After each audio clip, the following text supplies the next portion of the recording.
उत्साह बढ़ रहा है।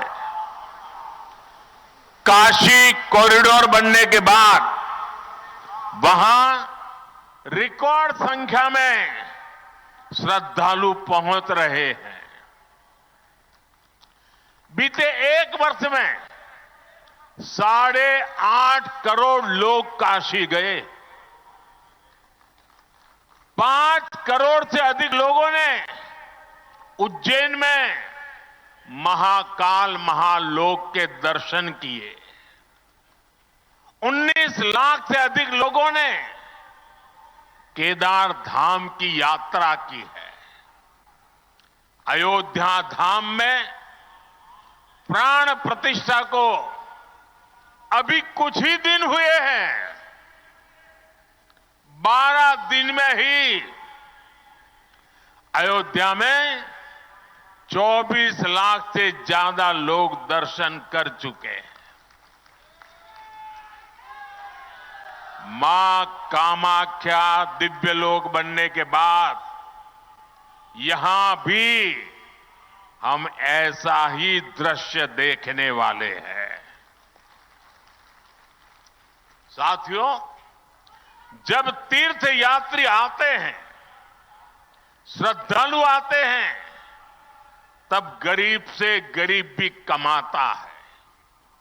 रिक्शे वाले हो, टैक्सी वाले हो, होटल वाले हो, रेहड़ी पटरी वाले हो, सभी की आमदनी बढ़ती है। इसलिए इस वर्ष के बजट में भी हमने पर्यटन पर बहुत बल दिया है। केंद्र की भाजपा सरकार पर्यटन से जुड़े ऐतिहासिक स्थानों के विकास के लिए नया अभियान शुरू करने जा रही है। असम में, नॉर्थ ईस्ट में तो इसके लिए भरपूर संभावनाएं हैं। इसलिए भाजपा सरकार नॉर्थ ईस्ट के विकास पर विशेष जोर दे रही है। साथियों, बीते 10 वर्षों से नॉर्थ ईस्ट में रिकॉर्ड संख्या में टूरिस्ट आए हैं। आखिर ऐसे कैसे हुआ? पर्यटन के केंद्र नॉर्थ ईस्ट के खूबसूरत इलाके तो पहले भी यहां थे, लेकिन तब इतने टूरिस्ट यहां नहीं आते थे।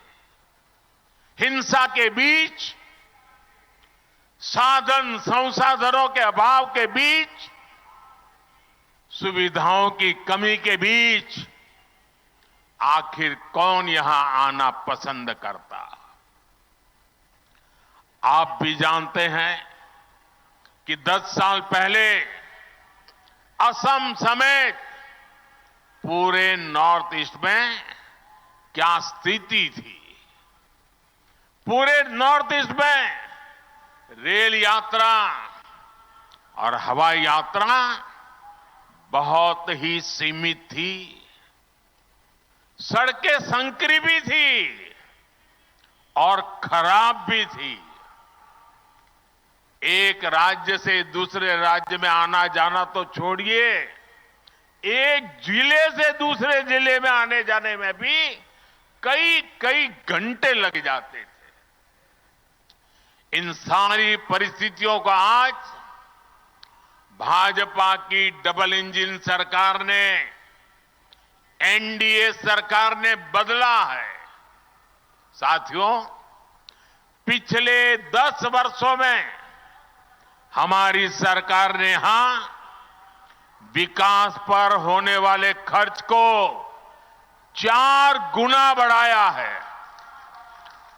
2014 के बाद रेलवे ट्रैक की लंबाई 1900 किलोमीटर से ज्यादा बढ़ाई गई। 2014 से पहले की तुलना में रेल बजट करीब 400% बढ़ाया गया है। और तब तो प्रधानमंत्री आपके आसाम से चुन के जाते थे। उससे ज्यादा काम ये आपका साथी कर रहा है।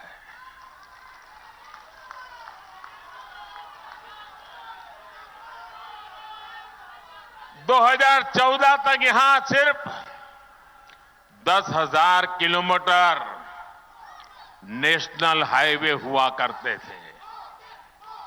पिछले 10 वर्षों में ही हमने 6,000 किलोमीटर के नए नेशनल हाईवे बनाए हैं। आज 2 और नई सड़क परियोजनाओं का उद्घाटन हुआ है।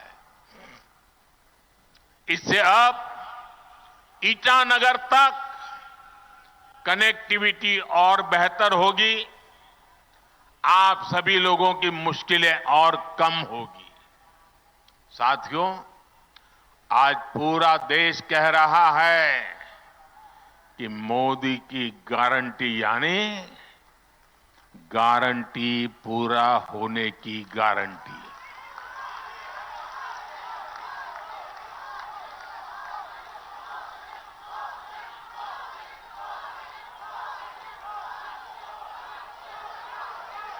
मैंने गरीबों को, महिलाओं को, युवा और किसान को मूल सुविधा देने की गारंटी दी है। आज इनमें से अधिकतर गारंटियां पूरी हो रही है। हमने विकसित भारत संकल्प यात्रा के दौरान भी देखा है, जो भी सरकारी योजनाओं से वंचित थे उन तक पहुंचने के लिए मोदी की गारंटी वाली गाड़ी पहुंची है।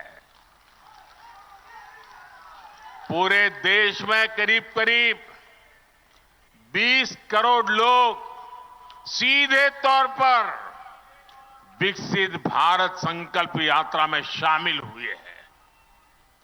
बड़ी संख्या में असम के लोगों को भी इस यात्रा का लाभ मिला है। साथियों, भाजपा की डबल इंजन सरकार हर लाभार्थी तक पहुंचने के लिए प्रतिबद्ध है। हमारा लक्ष्य हर नागरिक का जीवन आसान बनाने का है। यही फोकस 3 दिन पहले जो बजट आया है उसमें भी दिखता है। बजट में सरकार ने इंफ्रास्ट्रक्चर पर 11 लाख करोड़ रुपए खर्च करने का संकल्प लिया है। ये कितनी बड़ी राशि है, इसका अनुमान एक और आंकड़े से लगाया जा सकता है। 2014 से पहले के 10 वर्षों में, यह आंकड़ा याद रखना मेरे आसाम के भाई बहन, 2014 के पहले 10 वर्षों में कुल 12 लाख करोड़ रुपए इंफ्रास्ट्रक्चर का बजट रहा। 10 साल में 12 लाख करोड़, यानी जितना पहले की केंद्र सरकार ने अपने 10 साल में खर्च किया था, करीब करीब उतनी ही राशि हमारी सरकार अगले 1 साल में खर्च करने जा रही है।